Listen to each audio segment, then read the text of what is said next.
Well, hey there, all you cute cats and kittens. Hope you're doing real well.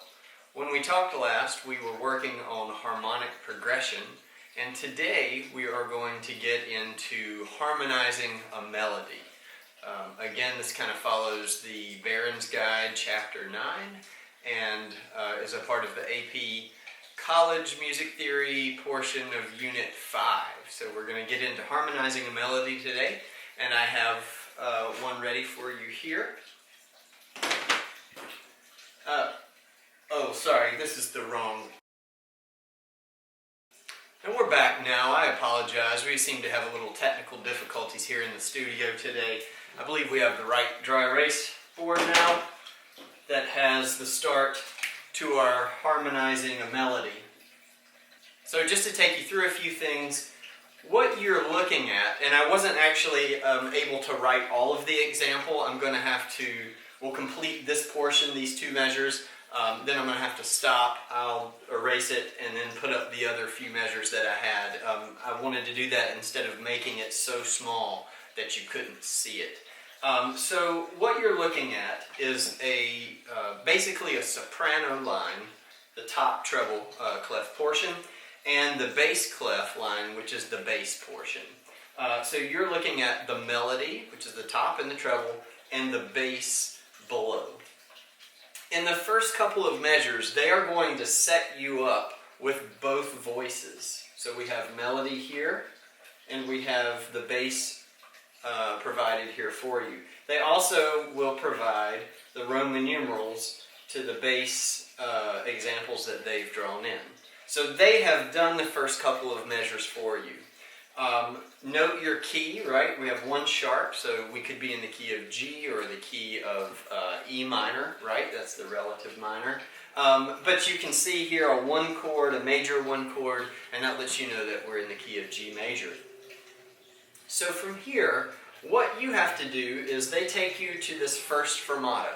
Your fermatas will be spaced throughout the example periodically, and all of those fermatas mark your cadence points. So we have the first one here, and they have a 5 to a 1. It's root position 5, root position 1. The soprano ends on scale degree 1. So this first cadence is a perfect, authentic cadence. Then we have another phrase of melody, but the bottom staff, the bass, is left out. This is where you will have to compose the bass notes and provide the harmony to the melody. That's how they get the name, Harmonizing a Melody. So here's the process. Here's what I like to do. And I may need to zoom in with the camera to the board a little, but I'll put it up here, and then if I have to zoom in, I will. Scoot my chair out of the way.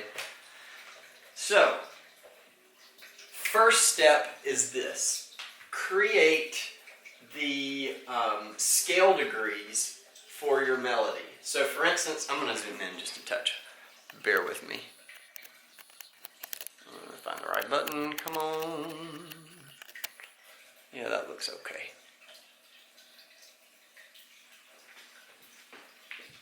Okay, so we've got our melody here. We're in the key of G. So right above the melody notes, write the scale degree numbers. Right, so G is 1, we're in the key of G, B is 3, 4, this is a 2, that's a 1. Sorry, I had to cram it in there. And of course that was already done, but that's good practice for you. Then we have 5, 3, 1, 4, 2, 5, 4, 3. Okay, so you've got your numbers up there. What I like to do next is come to the bottom, or a scrap piece of paper, and since we're in a major key, write all of your Roman numerals. Major 1, minor 2. We're not going to use 3, so we're leaving that out. Skip it. 4, major 5, and what I want you to do is to put in parentheses a 7. Right, so it could be a triad 5 or a 7th chord 5, right? Minor 6, diminished 7, and then of course 1 is here at the start. So that's the first. Go ahead and write all the chords out. These are your chord possibilities. Of course there's inversions that you could use, but these are the base chords that you'll be using. Okay, now using scale degree numbers above each one of these, write the scale degree numbers that would be included in that chord. So for instance, a 1 chord has G, B, and D. Those are scale degrees 1, 3, and 5. So I wrote those here. Scale degree 2, the minor 2 has 2, 4, and 6. Going to the 4, 6, and 1. Now 5, 7 chords, here's what you do. You write 5, 7, 2, and put the 4, scale degree 4, which is the 7th of that 7th chord in parentheses at the top as well. This is 6, 1, 3, and 7, 2, 4. Okay, so you may be piecing together now what we're going to be doing. We've written in the scale degrees at the top, and we have scale degrees that make up each one of these chords at the bottom. So when we go to our first note that doesn't have a bass note, this scale degree 5, right after that perfect authentic cadence, we're going to need to write a bass note in and a Roman numeral. So, and we're going to need to write strong progressions. Again, I'm assuming you have watched the video on harmonic progression and what a strong harmonic progression is. I won't go into that in detail here, but I'm assuming you've watched that already and done a little work on that. So we have scale degree 5. So the reason we have this chart is you come down here and you look. Anywhere that you see a 5 in this chart is a possibility of a chord that we could use to support that melody note. So we could write another 1 chord, right? We already have a 1 chord. 2 won't work, 4 won't work, the 5 chord could work. Really, those are our only 2 options. Now, before you decide exactly where to go, it's kind of like playing chess. You look at where you are and you look a little down the road. And doing so, what you're going to want to plan is the cadence, right? So I haven't written anything yet. I'm kind of planning. Okay, could do a 1 or a 5. But I know this is way down the road, but go ahead and plan your cadences. There's a scale degree 3 right here. A cadence is going to end with a 1 or a 5 or a 6. If it was an authentic cadence, a 1. If it was a half cadence, a 5. And then if it was a deceptive cadence, scale degree 6. If it was a plagal cadence, you would be going 4 to 1. But again, your last chord would be a 1. So, with the scale degree 3 up there, really the only cadence that you want to finish with up here is some type of authentic cadence. And I'm sorry, I'm going to cram it up here. Just write A, C. Right? So that kind of lets you know that this is going to be a 1, and you could even go ahead and write that in. You don't have to write the bass note in yet. And you know that it needs to be preceded by a 5. We won't write that in yet, but you know your cadence point. So I think that is the next step, right? So we've, just to reiterate the steps here.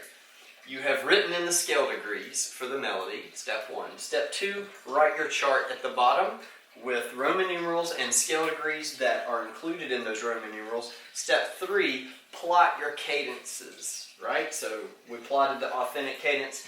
And then I'll have to erase this and put the next few measures, but you would go ahead and plot those as well. So the next step is to start writing your bass note and your chords. So here we have scale degree 5. We've already mentioned it could be 5 or a 1. So where do you go? You're coming from a 1, which if you remember, a 1 can take you anywhere. Look at also where you have to go. There's a 3 on the other side of this 5, right? And if I used a 1 chord right here, I would be tempted to use a 1 chord again because, I mean, I guess I could go 1 to 6. That would work. But I'm going to try not to overdo the 1 chord. You want to show them that you don't want to take crazy chances and do crazy chords, but you also don't want to play it so safe that you are not showing them that you know how to create a progression. So I think the smart choice here, coming from a 1, is just to write a 5 chord that would take you back to a 1 chord. Remember, you can go tonic, dominant, tonic, and that's a strong progression, right? So what we'll do is we're going to write a 5 chord here, and we're going to write that back to a 1. So you need to write the Roman numerals and supply the bass note, right? So this is going to be a D, scale degree 5, right? We'll just leave it in root position. If you don't have to write an inversion, don't write an inversion. And this is going to go to a 1. Since we haven't dealt with this low G yet, we have this high G, the high G, 2 high Gs. Let's just leave it up in that range. There's no sense in, in trying to write it down low. So we're going to write a G right here. But one thing that you can do is, now again, before I write this, I know what note I want to write, but I'm not sure about the duration yet. Again, you're playing chess here. Look at where you are, look a step ahead at least. So I'm on a 3, I know it's going to be a 1 chord, but there's a 1 here as well.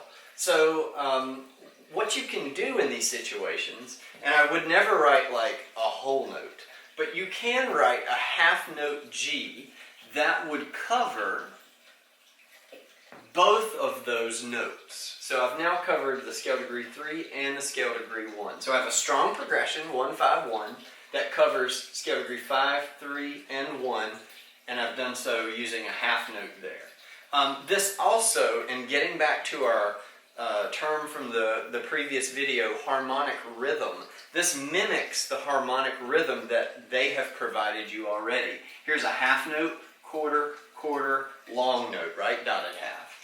Quarter, long note. So it's almost like starting over. I'll probably try to continue with this harmonic rhythm of half note, quarter, quarter, maybe quarter and then a longer note. But we'll see how this measure turns out. I'm going to try to mimic that harmonic rhythm there. So let's keep going. So here we have scale degree 4 and we're on a tonic chord. Again, a tonic chord could go anywhere. Looking at your chart, 4 chord, the scale degree 4 could fit into a 2 chord. It could fit into a 5 chord and the diminished 7. So you've got some options here. I would try to look ahead to where you want to go, right? So we're working on the scale degree 4. There's a scale degree 2, right? Which could be a minor 2 or a diminished 7. I'm going to probably try to stay away from the diminished 7 unless I really have to do it. I kind of like from here to there. Play it safe. Keep it simple, stupid, right? Knowing that maybe what I could do here is do a predominant chord to another predominant chord, right? So, in other words, I don't want to jump to the 2 right away because the 2 is the strongest predominant chord we have. The 4 chord is also predominant, but is weaker than the 2. So it's okay to go 4-2, but not 2 to the 4. So to make this happen, let's go 4 to a 4 chord. So that would be a chord built on C, and I'll just write this here. You can do stems up on this part. It's fine. When you're not having all 4 voices, your bass stem doesn't have to always go down. So you can kind of take it around that midway point. And we're going to write a 4 there. No sense in inverting it. Now, this is where I want you to be careful. And we're going to get back to a previous lesson. I just mentioned that we wanted to go 4 to a 2 chord, and that's fine. And the 2 chord is built on A, right? A, C, E. So it would be tempting just to go ahead and plop an A right there, right? Draw a stem and move on. But we can't do that, and I'll show you why. Because we go C to A in the bass, C to A in the melody, and that is parallel octaves.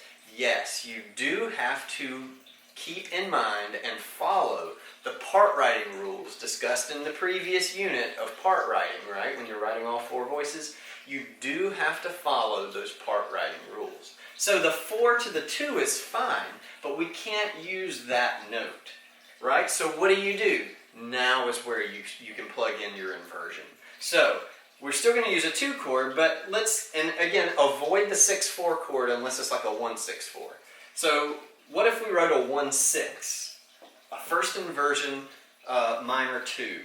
That would be built on A, C, E. The bottom note would be C, and we could just leave that note right there. And that is safe because one voice staying the same while the other moves is called oblique motion, right? And you're not having to worry about any kind of parallel anything there. So that is where I would use your inversion. Okay, let's keep going. The predominant chord, I'm guessing this is the strongest predominant chord. I'm assuming we're going to want to get to a dominant chord here next. And it happens to work out very well. We've got 5, then and this weird rhythm though. It's a dotted quarter note to a C, 8th note, then to your scale degree 3. So it's 5, 4, 3. I know I want to finish on a 1 there. And I'm probably going to shoot for that G right there. You could probably go ahead and safely write it in there. But we can double check that as well. Now, this is tough because when you see scale degree 5, you're like, oh, well, I want a dominant. There's a 5.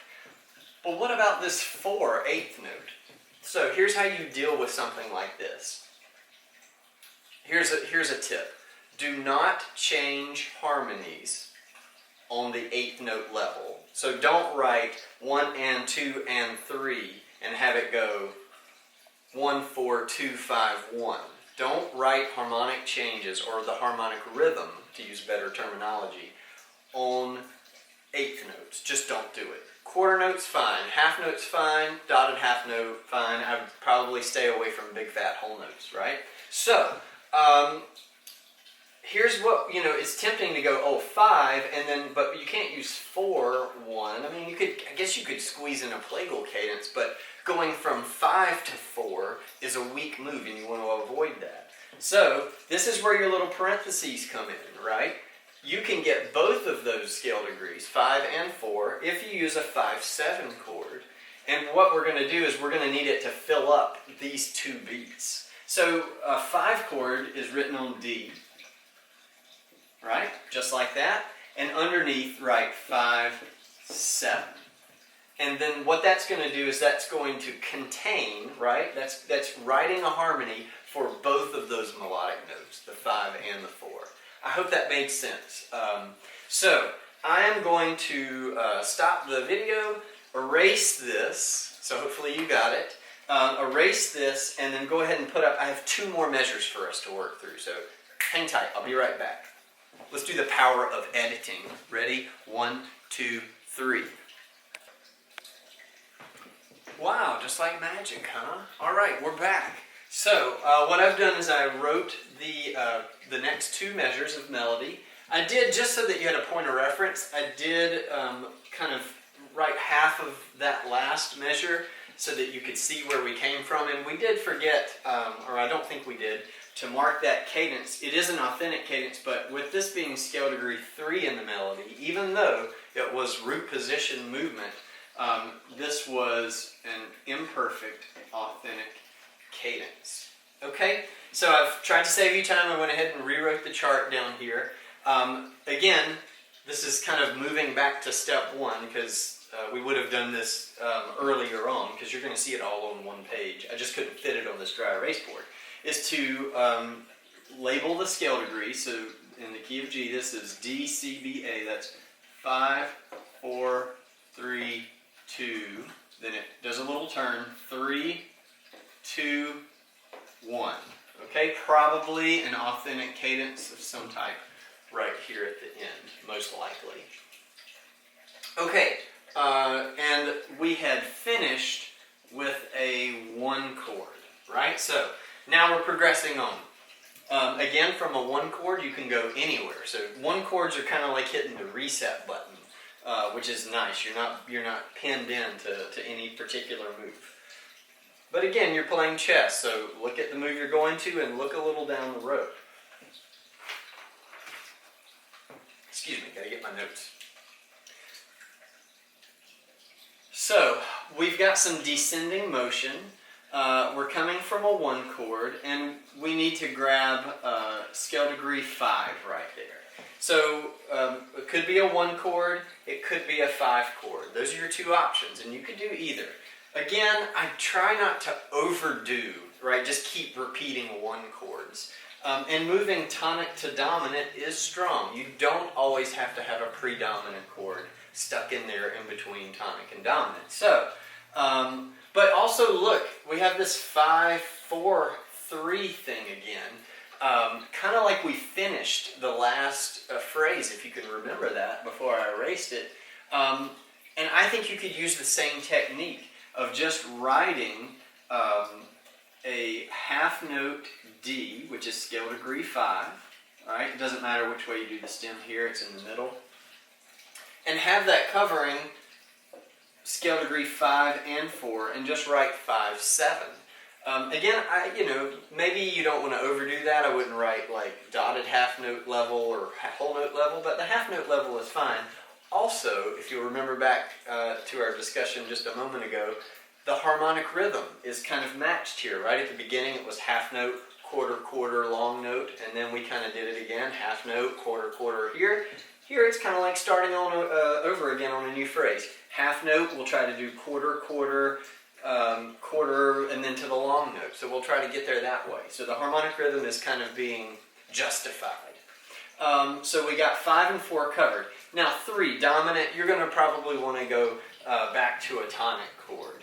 We have a 2 coming up, so we could use a predominant chord there. So that might work out. So let's try it. Let's also, so that again, to remind you about part writing rules, this is a descending line. So instead of going, D down to G, let's go contrary motion. Let's try to send this bass line up. So D up to G, then we don't have to worry with any parallel fifths or octaves or anything. We don't, contrary motion is always best. We'll write a quarter note G and give it a good old 1. Now let's do predominant chord. We could use a 4 or a 2. Looking ahead though, this is where it might get interesting because you're playing chess, right? Looking ahead, the 2 or the 4 would work fine there. What's going to be tricky is this 3, right? Scale degree 3. Here at the end, you'd have to use a 6 or a 1 to get that 3 to be covered. And you don't want to go predominant to a 1 chord, and predominant to the 6. A 2 to a 6 is not really a strong move. Well, here's the secret for this. No secret, but a tip. The 3-2-1 ending in the melody is incredibly popular for the AP folks. You'll see it probably more than once in various places, not just on this free response. So, the 3-2-1, what you do with anytime you have 3-2-1, you're going to go 1-6-4, 5-1. Now I told you, stay away from 6-4 chords unless it's the 1-6-4. The reason you stay away from those second inversion chords is because, and if you'll remember back to our previous discussion, second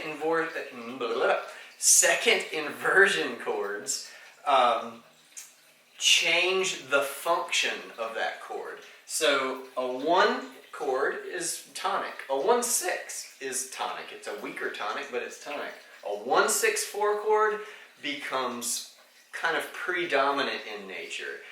By putting scale degree 5 in the lowest sound, you're kind of setting up or extending that dominant kind of function. So here it acts, what you can do is do a D. This is a 1-6-4. Keep that same D for here, right? And scale degree 2 would fit inside nicely of a 5 chord. You could also make it a 5-7 if you really wanted to. It doesn't matter here. Since this is the final chord, I think I would make it a 5-7. A 5 chord is strong, but a 5-7 chord is very, very strong. So this is the final, this is the end. Let's make it the strongest we can. So 5-7, and then the melody is descending, so let's make the bass ascend to G. and we'll finish with a 1. This 1, 6, 4, 5, 7, 1, with the melody being 3, 2, 1, is incredibly popular. Get used to spotting that and seeing that. And so, you know, I mean, this is it. I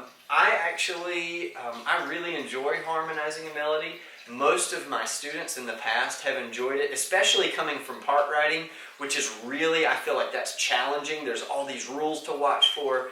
This really feels freer to me, and I think most of my students in the past have felt the same way. And so the tips are follow those steps I outlined, and I'll put those steps in the description below. And keep it simple. Write root position chords when possible. Use inversions only to avoid the parallel fifths and parallel octaves and the motion trouble there. And I would only use a 6/4 chord when it's a 1/6/4. I just wouldn't use it anywhere else. Play it safe. And just keep it simple, right? Use strong progressions. Tonic, predominant, dominant, tonic. Know the strength of your predominant chords. Or tonic, dominant, tonic.